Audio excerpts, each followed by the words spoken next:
আসসালামু আলাইকুম, কেমন আছেন সবাই? আশা করি সবাই ভালো আছেন। আজকে হচ্ছে খামার থেকে আসছি। আসলে কেউ কাউকে ছাড়া দুনিয়াতে শূন্য না, কেউ কাউকে ছাড়া অচল না। দুনিয়ার গতিতে চলবে, প্রতিটা মানুষ সে তার নিজস্ব গতিতে চলবে। এবং মহান আল্লাহ পাক মানে কারোর জন্য কোনো কিছু যেমন থেমে থাকে না, এমন করে আমাদের প্রত্যেকটা জিনিস সে সৃষ্টি করছে এবং হচ্ছে সে আমাদের ওইভাবেই আমাদের গাইড করেন। কারণ হচ্ছে কি জানেন, কিছুদিন আগে না, খামার করতে দীর্ঘ বছর ধরে, এটা বললে অনেক তো আমি আমার জীবনে অনেক রাখাল খাটাইছি বলতে অনেকজন। কারণ আজকে নতুন খামার না, পুরাতন, কিন্তু যদিও তখন ওইভাবে ইউটিউব ফেসবুক ওইভাবে ছিল না, ওই জন্য যাই হোক। কিন্তু দেখেন, প্রতিটা মানুষকে কিন্তু ভালোবাসার জায়গা থেকে সর্বোচ্চ ভালোবাসছি। কিন্তু সবসময় মানুষ বলতো যে যে যেমন তাকে যত্ন ঠিক তেমনই করতে হয়, কারণ তার যোগ্যতা বুঝে তাকে যত্ন করতে হয়। আর আমার কাছে মনে হয়েছে যে না, সে রাখাল আর মালিকের মধ্যে এতটা তফাৎ থাকবে যে সে আমাকে নিঃসন্দেহে কিছু বলতে পারবে না। তার যদি কোনো জিনিসের প্রয়োজন হয়, আমি যদি মালিকের ভাব নিয়ে বসে থাকি, তাইলে তো দেখা যাবে অনেক সময় সে আমার কাছ থেকে অনেক কিছু লুকাবে। আমি জাস্ট আমার রাখালদের একটা কথাই বলছি যে আমি আপনাদের কিছুই বলবো না, যখন যা প্রয়োজন আমাকে বলবেন, সমস্যা নাই, কিন্তু আমার সাথে কখনো মিথ্যে কথা বলতে পারবেন না। যে আমার সাথে মিথ্যে কথা বলছেন, লুকোচুরি কোনো জিনিস করছেন, এই জিনিসটা আপনারা কখনো বলতে পারবেন না। আর কাজ জিনিসটা হচ্ছে আলাদা, কাজ জিনিসটা হচ্ছে নিজের জন্য। এবং এই পৃথিবীতে সব কিছুর ভাগ হয়, টাকা পয়সার ভাগ হয়, জমি জমার ভাগ হয়, বাট লেখাপড়ার ভাগ, কাজের ভাগ, এই জিনিসগুলো কেউ কখনো নিতে পারে না। এটা যার যোগ্যতা থেকে যায়। আর দিন শেষে মানুষ কিন্তু কাজকেই ভালোবাসে, যে যত কথাই বলুক। আপনি কাজ করতে জানেন মানে আপনাকে দুধ কলা ভাত দিবে, এবং আপনাকে যদি দেয় সেটা 2-1 দিন দিবে, বাট আপনার কাজ দেখে যদি দেয় সেটা দীর্ঘ সময়ের জন্য, দীর্ঘ মেয়াদে থাকবে। তো যখন আমি এই জিনিসগুলো তাদেরকে বলছি, যা চলতেছিল, এবং আরেকটা কথা বলছি, আপনি কাজ পারেন না, সমস্যা নাই, শিখে নেবেন। কিন্তু তাদেরকে এতই ভালোবাসা দিছি যে অবশেষে তারা বাড়ি দিতে প্রস্তুত। কয়েকজনকে টাকা দিয়ে দিছি ফরুত, আরেকজনকে দিছি আসার জন্য, সেও নাই। আচ্ছা যাই হোক, সমস্যা নাই।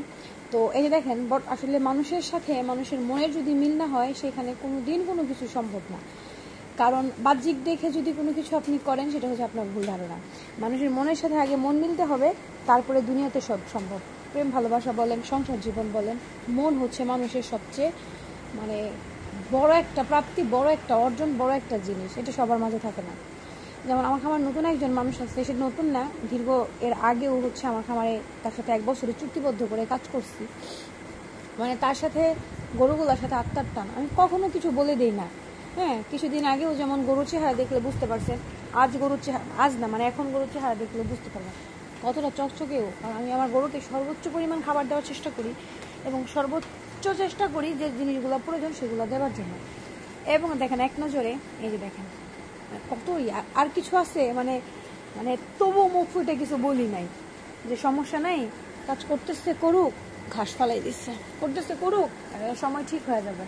তো দেখ, আবার কিছু মানুষ বলছে যে দেখা যায় যে রাখালে কি এত কাজ পারবে কিনা, শিফটি বাই শিফটি ডিউটি, কেমনে কাজ করবে, কত কিছু। আসলে কি জানেন, এই মানুষগুলাই জীবনে কিছু করতে পারবে না। কারণ কি জানেন, আপনি বিদেশে যান, আপনি মনে করেন দেশে আপনি পায়ের উপর পাও তুইলা করতেছেন, আপনার কাছে কত পরিশ্রম হইতেছে, কত পরিশ্রম। তার যে 1000 গুণ পরিশ্রম হচ্ছে বিদেশের বাড়িতে যারা থাকে, যারা বিদেশ করে, তারা একমাত্র বলতে পারবে কষ্ট কি জিনিস, ত্যাগ কি জিনিস। প্রথমত ত্যাগ ফ্যামিলি, বউ বাচ্চা কাচ্চা, বাবা মা।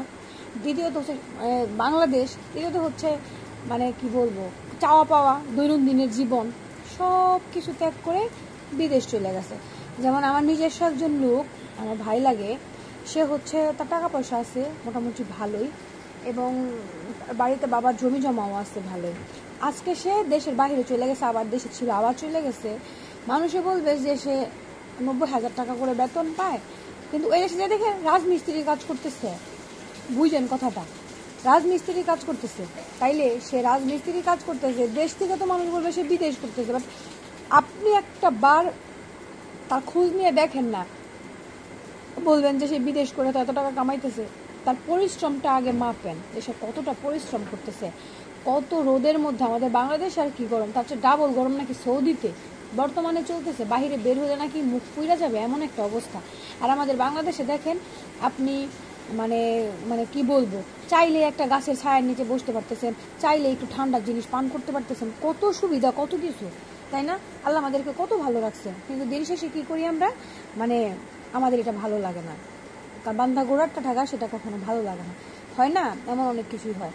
এই জন্য আমি তাদেরকে বলবো যে দেখেন, দুনিয়াতে যদি কাজ করেন, কাজের মতো করবেন, শুধু যে আমার বিষয়গুলো না, সবসময় খেয়াল রাখতে হবে মালিক যদি বেঁচে থাকে, মালিক যদি বাঁচায় রাখেন, কর্মচারী বেঁচে থাকবে। আমি আমার সব রাখাইদের বলে দিই যে মালিক যদি বেঁচে থাকে, কর্মচারীরা কিন্তু একটা সময় কিন্তু ভালো থাকতে পারবে। দেখেন শরীরে এত পরিমাণ গ্লো আসছে, যেটা মানে তাকাইলে চোখ আমার হয়ে মানে ব্যাগ চলে আসতেছে, কারণ কিসের জন্য, এমনি লাইটের আলো তারপর দিয়ে তো হচ্ছে গোর শরীর চকচকে ভালো লাগতেছে। কারণ মালিককে অনেক কর্মচারী ভিতর থেকে, যেমন ঘুণ পোকা যদি ধরে দেখবেন আপনার বাহিরটা ঠিকই থাকবে, কিন্তু ভেতরটা আর আপনার ভেতর থাকবে না। এটাই হচ্ছে আপনার তো আমার এটা হচ্ছে বাচ্চা দিয়ে দিবে। দুপুরে তো ফলস পেইন উঠছিল, মাশাল্লাহ উলান আজকে ভালো আসছে, আজকে বেশি আসছে, পিছনে আরও আসবে, আর একটু আসবে, এইভাবে থাকবে। বাটগুলো অন্যরকমই হয়ে গেছে। তো এই জন্য আমি প্রতিটা মানুষকে বলবো যে মালিক বাঁচায় রাখবেন, কর্মচারী মানে একাই বাঁচবে। মালিক যদি দিন শেষে শেষ হয়ে যায়, তাইলে আর মনে করেন যে মানে কিছু করা কিছুই আর সম্ভব না। ঘাস খাচ্ছে, ওই সাইডে তো শেষ হয়ে গেছে, বা ওই সাইডে আবার আছে। কারণ একটা জিনিস তৈরি করা খুবই কঠিন, সেটাকে ধরে রাখা মানে মানে কি বলবো, খুবই কঠিন, কিন্তু শেষ করা কোনো ঘটনাই না। এগুলো সব খাওয়া শেষ। এই যে এগুলো হচ্ছে আবার মানে এই যে মাঝেটা তো মল ভাঙছে, আমি তো সিমেন্ট দিই নাই, দিব না, আমি একটু পরে দিব, আর কিছু বয়স হোক। আর আজকে কিন্তু এই যে এটাকে কিন্তু দেওয়া হয়েছে, এটা হচ্ছে সুখী, এটাকে আজকে সিমেন্ট দিয়ে দিছি আর কি, খুব ভালো হিটে চলে আসছিলো। দেখ কেমন করে